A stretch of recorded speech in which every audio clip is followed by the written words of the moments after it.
भगत सिंह। दुनिया में जब भी भारत की आज़ादी की बात होगी, उस वक्त भारतीय स्वतंत्रता संग्राम में अद्भुत योगदान देने वाले क्रांतिकारी शहीद भगत सिंह को हमेशा याद किया जाएगा। 23 मार्च को शहीद भगत सिंह की पुण्यतिथि है। हर साल भगत सिंह, शिवराम राजगुरु और सुखदेव थापर के बलिदान को याद करते हुए शहीद दिवस मनाया जाता है। जिस समय तीनों को फांसी हुई थी, तब भगत सिंह और सुखदेव केवल 23 वर्ष के थे और राजगुरु की उम्र 22 साल थी। अपनी देश की स्वतंत्रता के लिए तीनों ने अपनी जिंदगी कुर्बान कर दी। उनका शहीद होना देश के युवाओं को देशभक्ति से ओतप्रोत करने वाला है। ये कहना बिल्कुल गलत नहीं होगा कि आज जिस उम्र में बच्चे किताबों और फोन तक सीमित है, उस उम्र में भगत सिंह ने देश की आजादी का सपना देखा था और उसके लिए शहीद हुए थे। 23 मार्च 1931 की शाम लाहौर जेल में सरदार भगत सिंह, सुखदेव और राजगुरु को फांसी दी गई थी। हालांकि भगत सिंह और उनके साथियों को 24 मार्च को फांसी दी जानी थी, लेकिन उन्हें निर्धारित समय से 11 घंटे पहले फांसी दे दी गई थी। अंग्रेजों को यह डर था कि जनता विद्रोह कर सकती है, इसलिए उन्होंने 23 मार्च को ही भगत सिंह को फांसी पर लटका दिया था।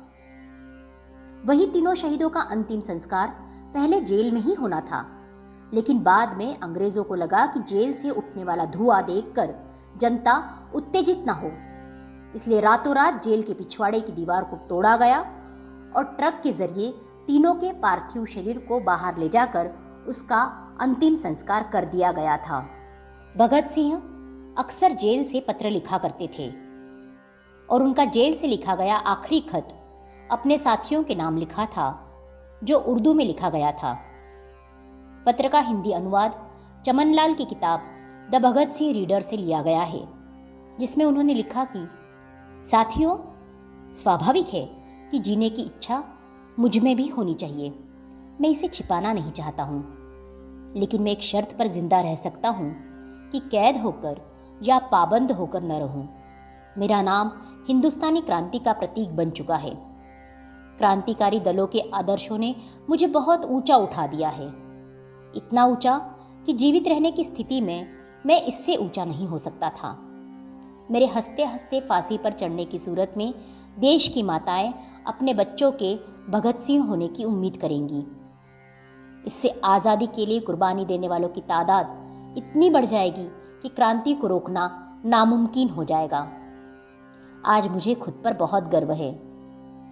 अब तो बड़ी बेताबी से अंतिम परीक्षा का इंतजार है। कामना है कि यह और नजदीक हो जाए। शहीद भगत सिंह का कहना था कि मैं एक ऐसा पागल हूं जो जेल में भी आज़ाद है। जेल में भगत सिंह, सुखदेव और राजगुरु करीब 2 साल रहे। इस दौरान वे लेख लिखकर अपनी क्रांतिकारी विचार व्यक्त करते रहे।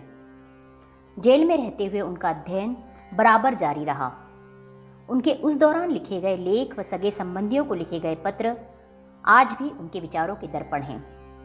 23 मार्च 1931 को शाम में करीब 7:33 पर भगत सिंह, सुखदेव और राजगुरु को फांसी दे दी गई। फांसी पर जाने से पहले भगत सिंह लेनिन की जीवनी पढ़ रहे थे और जब उनसे उनकी आखिरी इच्छा पूछी गई तो उन्होंने कहा कि मैं लेनिन की जीवनी पढ़ रहा हूं और उसे पूरा पढ़ने का उन्हें समय दिया जाए। कहा जाता है कि जेल के अधिकारियों ने जब उन्हें यह सूचना दी कि उनके फांसी का वक्त आ गया है, तो उन्होंने कहा था, ठहरिए, पहले एक क्रांतिकारी दूसरे से मिल तो ले। फिर 1 मिनट बाद किताब छत की ओर उछाल कर बोले, ठीक है, अब चलो। और मेरा रंग दे बसंती चोला, मेरा रंग दे, गाते हुए तीनों क्रांतिकारी फांसी को चूमने निकल पड़े। रंग दे बसंती। सच ही तो है। वे कहते थे कि प्रेमी, पागल और कवि एक ही चीज से बने होते हैं।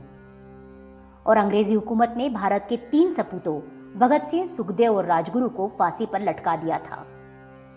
ऐसा कहा जाता है कि उस शाम जेल में 15 मिनट तक इंकलाब जिंदाबाद के नारे गूंज रहे थे। भगत सिंह इतिहास के पन्नों में दर्ज एक ऐसे क्रांतिकारी का नाम है जिन्होंने देश की आज़ादी की खातिर मात्र 23 साल की उम्र में अपनी जान कुर्बान कर दी और हंसते हंसते फांसी पर चढ़ गए।